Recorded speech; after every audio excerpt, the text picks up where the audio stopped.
I have a bizarre dream. I like that one. I have a lot of weird dreams as well.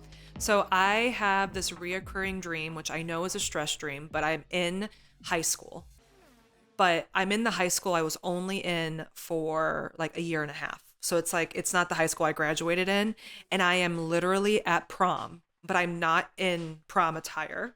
I'm like in like athleisure wear, running around trying to find my prom dress. And every room has a different friend from that high school. And it's like my own version of hell with them. So I'm like, oh, hi. Let's call her Maria. And I'm like, I run in and it's like their version of like, and I can't get out. And then I wake up and I'm like, oh my God. And I'm sweating and everything. And then the first thing I do is I always look up the meanings of everything. Yeah. And then I look up, I'm like, oh, that's what this means, or that's what this means. So what does that mean? Like when you're it's a stress dream. And then like if one of the rooms is like there's fire in it, like fire can mean like, you know, reincarnation or rebirth, or that relationship is burned. Like it so I literally will look it up right away before I forget it. I like the high school relationships burning. I think that's what that means. I think so too. Yeah. Clearly I'm not friends with them anymore, but awesome. But I always have it, and it always comes back like every few months. It's the same type of dream. And then my second one, before I digress, I always the weirdest ones are the ones where your teeth fall out in your dream. Yes. Because you can feel that, and then I wake up and I'm like, okay, they're all here. Yeah. So yeah. The dreams that I keep having is we have bought this house, but like I keep discovering new rooms in the house, and like they're like a whiskey room or like something super fun, like and it's like I don't know, underground, whatever. But like I also look up what the meanings are, because I'm like, that's like, but it was a very pleasant dream. I wake up and I'm like, oh, that's like the coolest thing ever.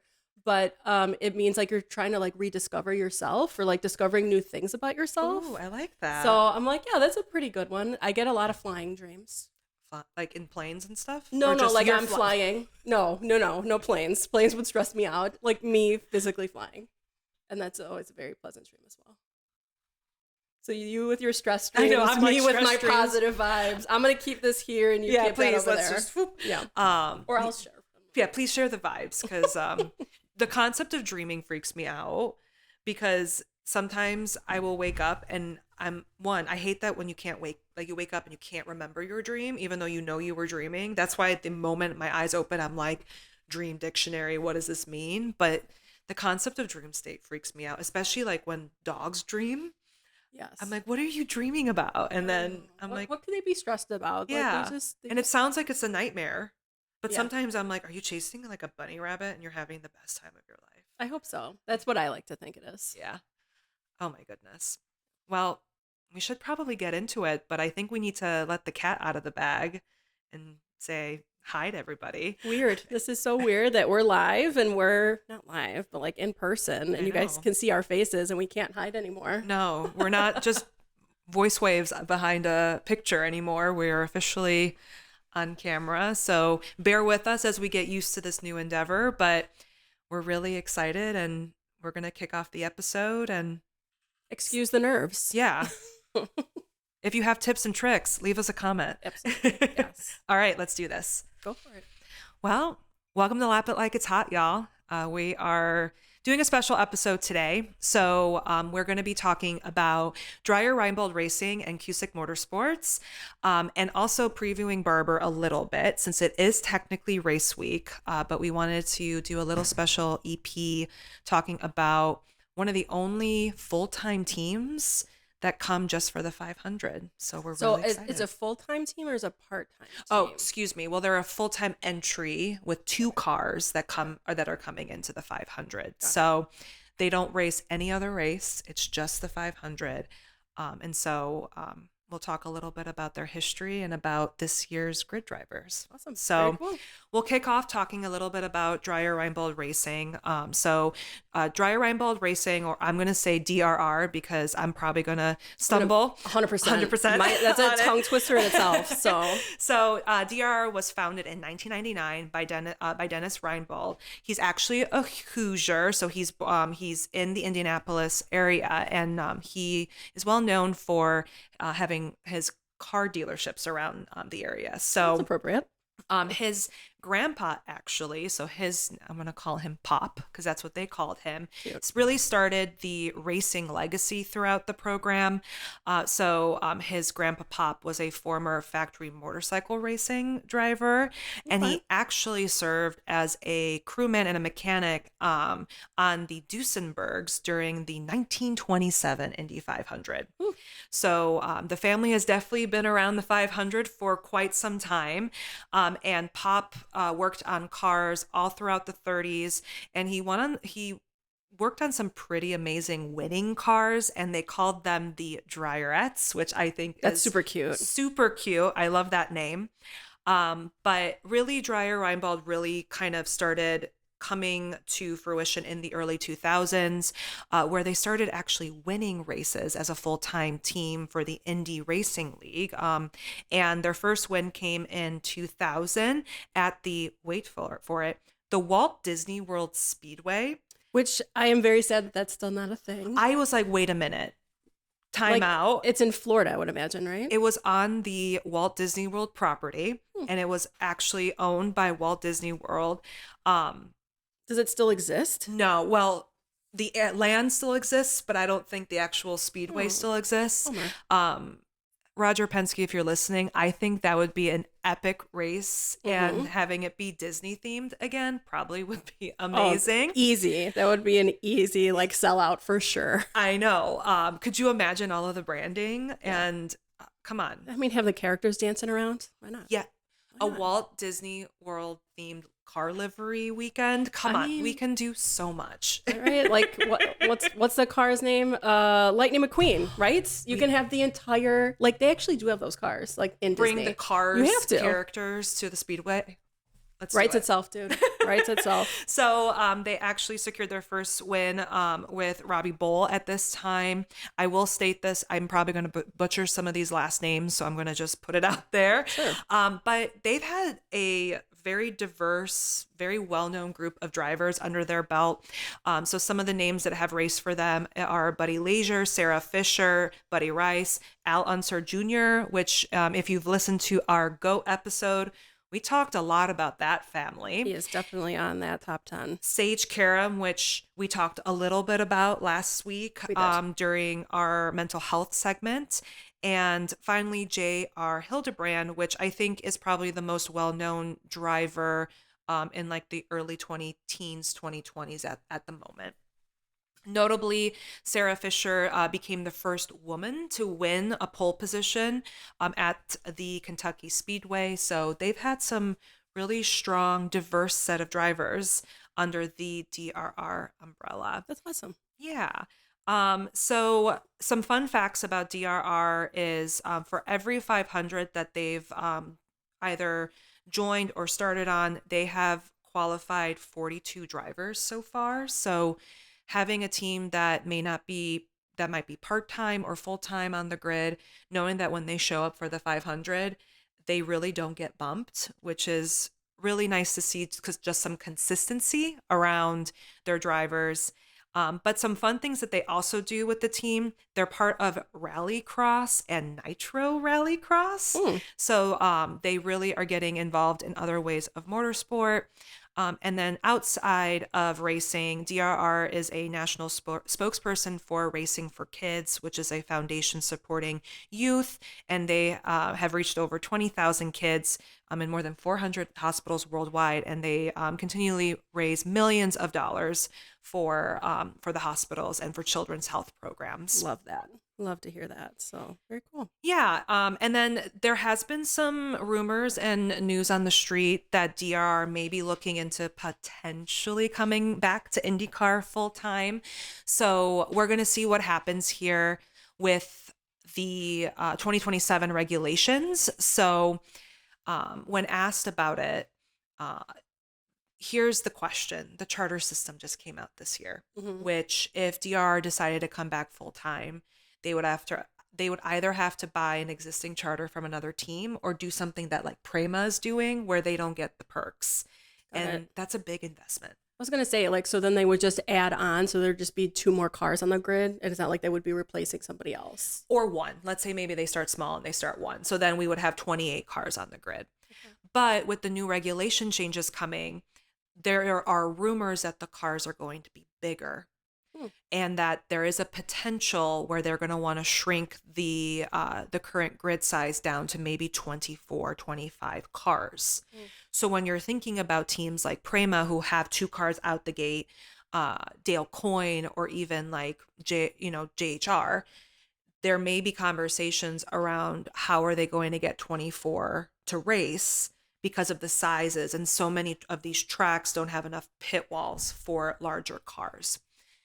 So we're going to see what happens. But I do think it would be great to have a team come back with such a robust history, and they know how to perform. So we'll see what 2027 looks like. But I don't think that DR just wants to do the 500 anymore. So I'll Yeah. be excited to potentially see them on the grid, maybe at one point. Yeah. I wanted to go back to like if they were going to increase the size of the car. So Yeah. what would be the benefit of doing that? Is that just because like the hybrid has been so challenging, or like why would they increase the car size? So enter basics on what I know about the car engineering here. So um, the chassis that they're currently leveraging from Dallara is, I believe, from like the 2013s. It is a very old chassis. It's very similar to some of the older F2 cars that you've seen, Yeah. with the changes in the hybrid, like you mentioned, and also just aerodynamics now with how the cars run. I think the best example is to see like F1 cars with the new regulations year over year have gotten a lot bigger. And I do think that that's probably going to happen just from like current day aerodynamics and things of that nature. But one thing they could do is they could allow as many entries as you want. Let's say there's 28, but only 24 compete in the race. So that Mhm. way you're showing up to qualies, and let's say 2, 3 drivers get bumped automatically and they can't race. Similar to like what F1 used to do in the olden days, Yeah. right? That would kind of be exciting to see that in racing too. So it would just be a bump day Yeah. every race. Especially if like someone, I don't want to know who do I want to throw under the bus. Let's say, someone from team Penske or Chip Ganassi has a bad weekend and they might get bumped. So That'd be, I mean, like I said, nobody likes the Yankees. So like it would be kind of fun to be like, all right. yeah, like it would be crazy to see like a team like maybe that's like a Prema who might be struggling this year, for example, like bump out somebody that is on a larger team that has infinite budget. Yeah. But I could also see it. Let's say you are DRR and you have one car and you pay all this money for top engineers, top teams, top mechanics, all of that, and you don't qualify for 10 of the races. Yeah. Then That'd you be go, brutal. your sponsors are going to be like, where's my money going? Yeah. Right. So I think there's going to be conversations about what we're going to do there. But I think we can have an entire episode once the new regs come out on what we want to do here. Yep. And what teams are going to do it. So, but yeah, and so now we're going to talk a little bit about Cusick Motorsports. So I actually laughed when I found this out. They're actually based in Thermal. Oh, So I do fancy. wonder if there were some, CM team members at the Thermal race a couple weeks ago. But they're well known for competing in the IndyCar series as well as previously in IMSA. So the teams have definitely been in the racing scene for some time. They have been doing they've been doing the 500 for some time as well. This year they have joined with DRR, so we're gonna see both of those teams competing this year on the grid. But some notable mentions from some previous work that they've done. Stefan Wilson, who has also raced for the 500, he was part of their IMSA program, as well as Rob Ferriol and Catherine Legg actually raced for them as well. Love Catherine Legg. Oh, She's awesome. love her. And it's just crazy to see like how amazing seeing like these names on this list of like, wow, like Catherine Legg, Stefan Wilson, Unser Jr. Like they've had some pretty incredible racers on their portfolio. So, Wilson has had some issues with making sure that he can complete the 500 with them in previous years. But similar to DRR, even though they might have some adversity, they still tend to qualify for the 500. So we're really excited to see them on the grid this year. And they've got some incredible drivers this year on the grid. Yeah. So they're going to be driving with the 23 and the 24 car this year. So for the 23 car is going to be Ryan Hunter-Reay. So he is very well known to IndyCar, very accomplished. American race car driver. He was born in Dallas, 44 years old. So some of his some career highlights for him. So he started in the Champ Car series in 2003 before transitioning to IndyCar in 2007, which he did get Rookie of the Year in 2007. Oh, he did? He sure did. Wow. Some of his stats for IndyCar. So he has 294 career starts. 18 wins, one championship win in 2012 with Andretti Global, not Global. I think they were Autosport back then. I think they were Autosport, yeah. He did win the 500 in 2014, and he was the first American winner since 2006 to do that. Wow. Mm-hmm. I know. I feel like that there's just not, I don't know, the Americans got to kick it up lately. Yeah, because 2 years after that at the 100th, so that was 2016, Rossi won. Mm-hmm. It was, another and American. Then Newgarden, I think, was the next one, and that was 23, right? Mm-hmm. Huh. Okay. Yeah. All right. Also has 7 career poles. He finished top 5 in 73 times, top 10 138 times, and he led 1,562 laps in his career. Wow. Mm-hmm. He also won the SB Best Driver in 2013 and 2014. Yeah, so very accomplished. I was actually looking at his website earlier today, and it's just this is just like a snippet of what his accomplishments are. He's got so much more. He off the track, so he is very involved in cancer research, as his mom is currently battling colon cancer. And he lives in Fort Lauderdale and married with 3 kids. Loves boating and fishing, so very similar to Kyle Kirkwood, all those Florida boys that they just all have boats down there and love going fishing and boating and stuff like that. So kind of cool. Yeah. Well, when you live in Florida, what else is there to do in Florida? Fish. Yeah. And go on a boat. Yeah. I mean, I would go sunshine. on a boat, and yes, absolutely. So, and then our second car is going to be driving the 24 car, which is Jack Harvey. So Jack Harvey, we all know him as our Fox Pit Lane reporter. So this was new position for him this year. Love seeing him in that role. He is 32 years old, and he was born in Bassingham, England. So we know he's not an American, but we still love you, dude. We still love it. Some career highlights for him: that he began racing in the British Cadet Karting Championship in 2006. Competed in Formula BMW in Europe in 2009.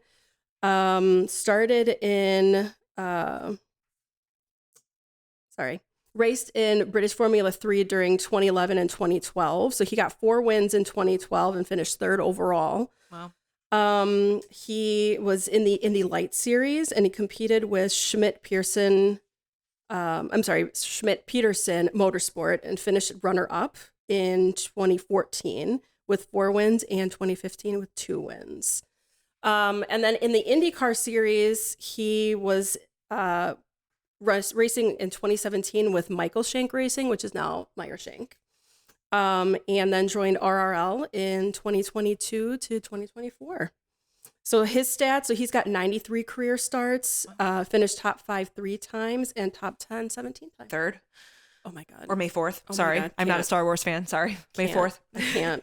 We can't write this. I mean, that's... Yeah. But speaking of liveries, I do think that their 2025 Indy 500 liveries are really, really sick as well. Yeah.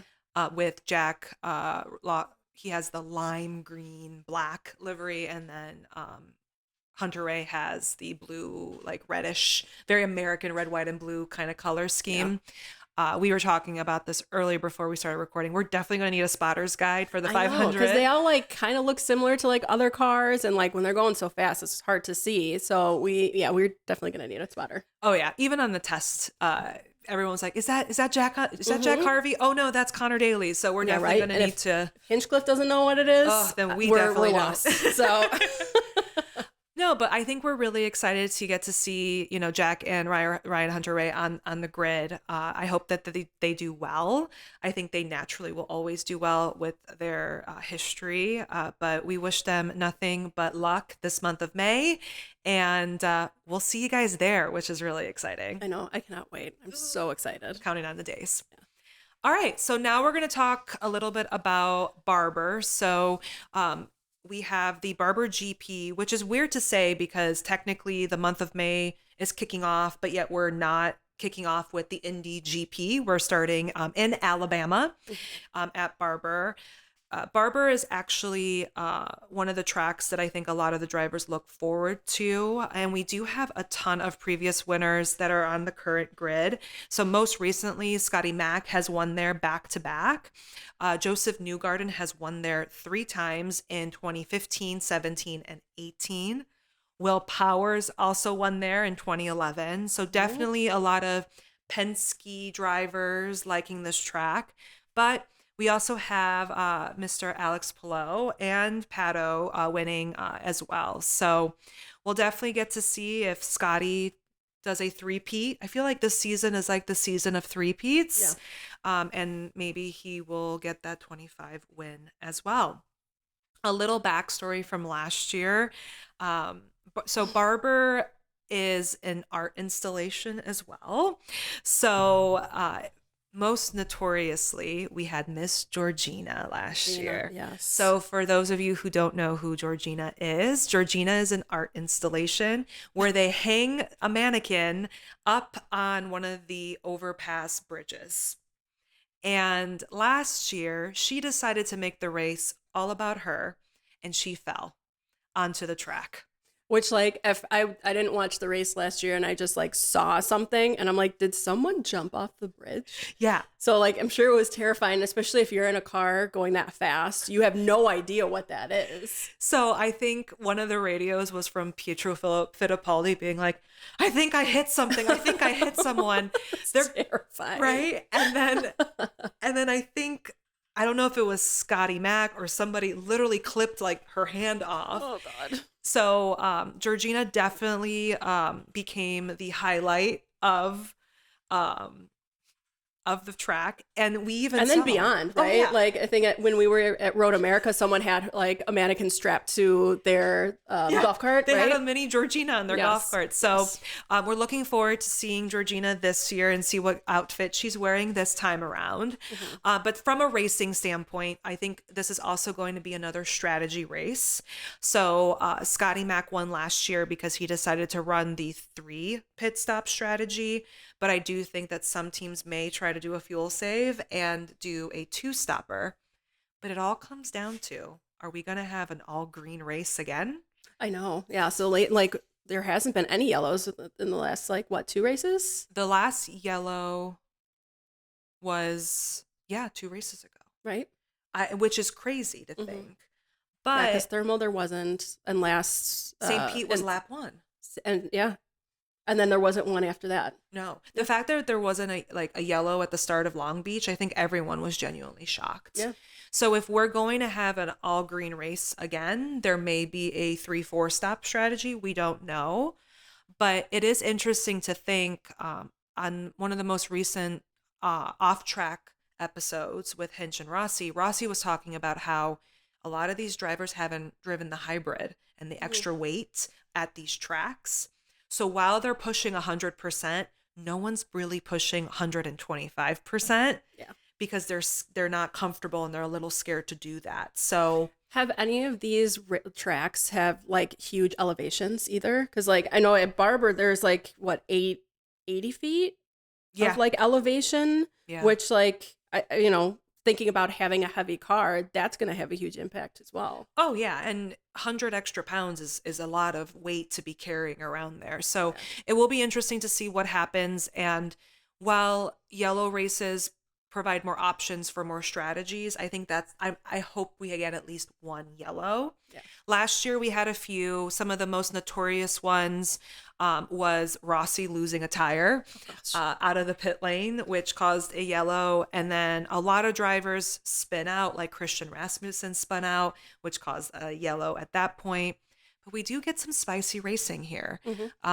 I think Barber was kind of the intro to Santino's villain era last season, where he was getting it with Colton on track at Barber, and Colton Mhm. was like, nope, this is Not my having it. corner. Yeah. You're not having it. So I'm hoping that we get to see that type of driving this next race. And for those who love strategies and love to see what the pit stand does, we'll also see that as well. Yeah. So some track info, just a little bit of background. So Barber Motorsports Park is just outside of Birmingham, Alabama. It is a 2.3 mile course with 17 turns, and like we had talked about, 80 feet of elevation change. So the track width is about 45 feet. So that will make it nice to see some passing and stuff like that, overtaking opportunities. It is a 90 lap race.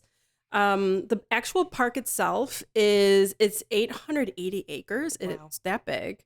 So it's multi-purpose use. There is a motorsport museum that's on there as well, which holds the world's largest motorcycle museum, according to Guinness Book of World Records. That's incredible. Yep. And with all the different art installations, like you would never think that was outside of Birmingham, Alabama. Mm-hmm. But it's definitely pretty out there with the green rolling hills and all of that. So and George Barber, they own a dairy company. Is that right? Like that's how they have all this money and like philanthropy and things like that to make this park possible. So awesome. We know a little bit about dairy in the Midwest. Oh yeah, we do. But we're not from Wisconsin. I mean, we enjoy the benefits of Yes, Wisconsin. yes. That's all we'll say. Yeah.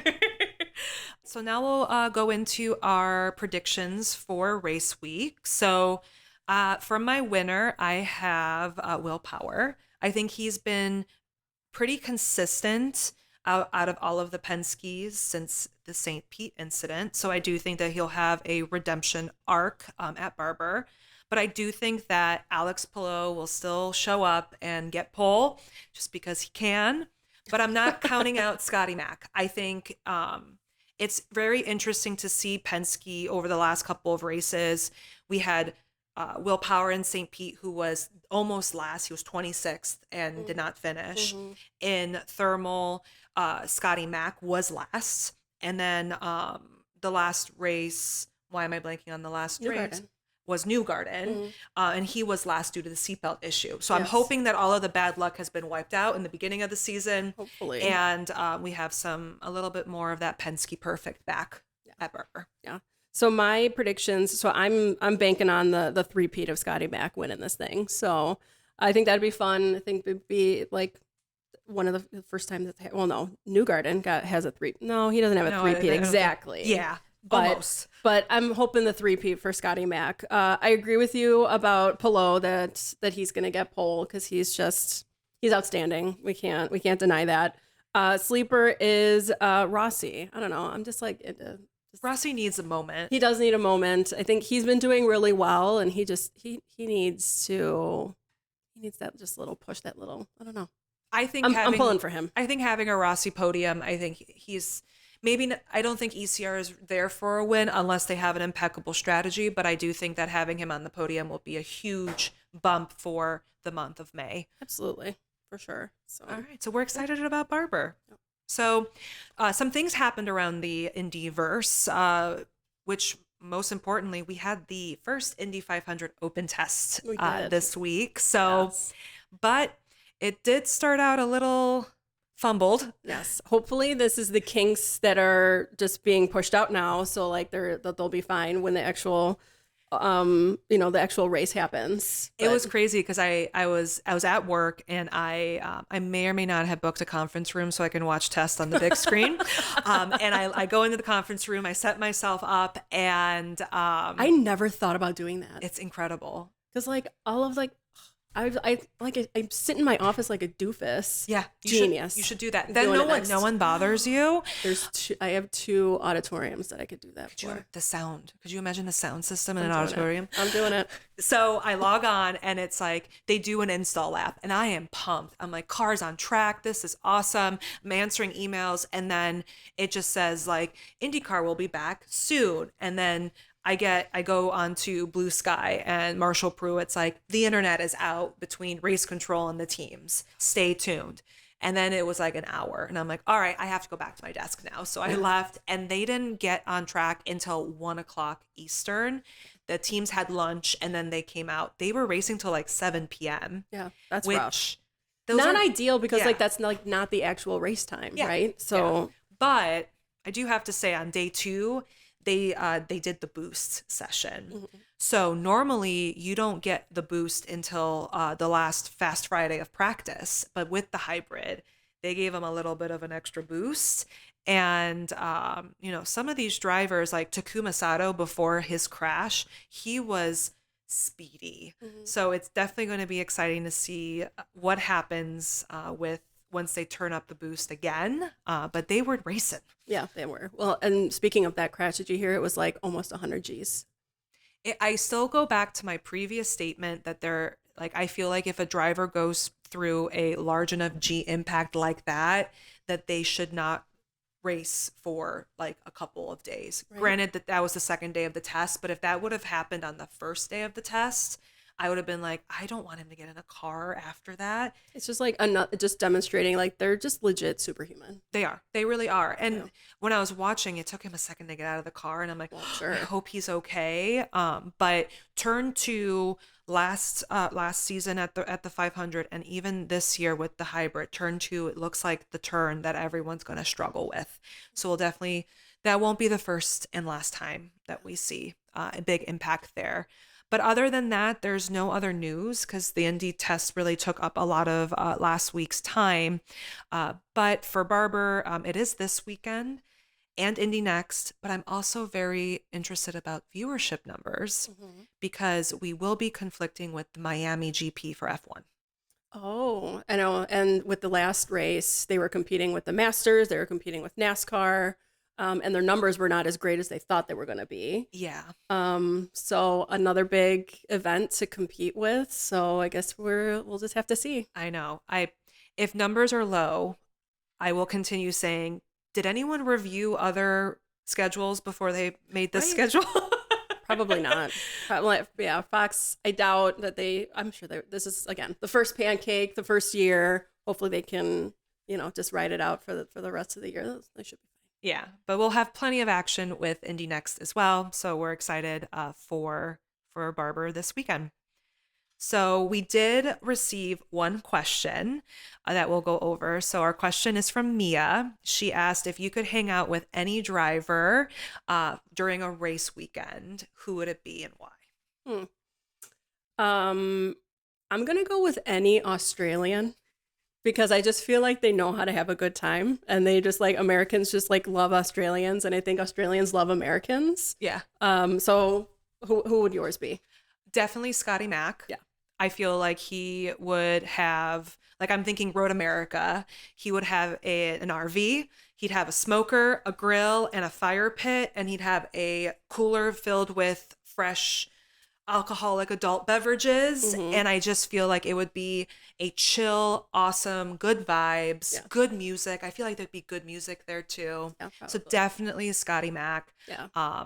I think he definitely knows how to relax after practice or qualies or even a race. I think Connor Daly too. Connor Daly knows how to party. I think that would be another fun one. Yeah. He's another, like, he's got a podcast as well, and just like listening to him, he just seems like such a happy go lucky guy, just super awesome to be around, as what I would imagine. Yeah, I feel like Connor would definitely have a good time, and I think also he would have good tunes as well. Yes, especially he likes a lot of like the same music we like EDM and Deadmau5, so I feel like he'd have good vibes as well. We'd definitely be friends for sure. But I do think that it's just race dependent. I think it's track dependent. I think Road America, Mid Ohio, those types of races, probably because a lot of people are camping and having a good time. I feel like those drivers would definitely show up with all of their key things. Yeah, the road course versus the street course versus oval, right? Like how comfortable that they get throughout the weekend for sure. So one of the things I'm thinking of is like, I also would love to like have one of the drivers, like which driver do you think is like a foodie that can be like, hey, I'd love to take you to all these amazing restaurants during the race weekend? Because I feel like a street course, like Long Beach, I want to know like who can take me to like the best sushi place in Long Beach. I think probably Colton, because I know that I hear him like going out to dinner and like going to all these restaurant sightings and stuff like that. So I think Colton would probably know. What do you think? I think Rossi. Rossi. I think Rossi because he does like to cook. I think he would definitely know where not to go, but also where to go as well. I do have a little bit of a gripe with him. The pineapple on pizza. Listen. Can't do it, dude. Listen, we all have our, our It's Karen, an Italian vices. last name, and he has got pineapple on pizza. Revoke that Italian card immediately. I think he's definitely regretting putting that on his fast fun facts for Fox. He's probably like, I should have said that I really like mountain biking or something. Probably. I think he's getting a lot of flack for it. So. Yeah. So yeah, I think I think all of the drivers have a fun piece that they do. But also the drivers that we're picking are also drivers that are around our age. Like, I don't know if I would be like, I don't know what, David Malukas does for fun. Mm-hmm. Or like, I know. Well, I stalk him on Instagram. He's a good city boy. I feel like I would like to go. Actually, I'd like to go out to dinner with him. I think he knows all the good Chicago spots for sure. And we would be able to get in maybe. Well, Dave, tell us where to go. We'll also tell you our holes in the wall. We can powwow and have discussions about who has the best deep dish. For sure. Okay. We could do that. So I feel like he would have strong opinions for that. Most likely. Most likely. All right. Awesome. Well, thank you, Mia, for your question. We appreciate it. But we're really excited for Barber. Stay tuned. And after Barber, we have the Indy GP, and we're officially then in the month of May. But thank you so much for bearing with us and having a good time on camera with us. We're super excited. And thanks for listening to this episode. If you would like to hear more or stay in the loop, follow us on social. So follow us on Instagram, Threads, or BlueSky at Lap It Like It's Hot. And for podcasts, we're on Spotify, Apple Podcasts, and YouTube. Like, subscribe, leave a 5-star review. Anything helps for us. And DM us your questions. We keep loving getting your questions from everyone. Thanks for your support, guys. All right. We'll talk soon. Bye.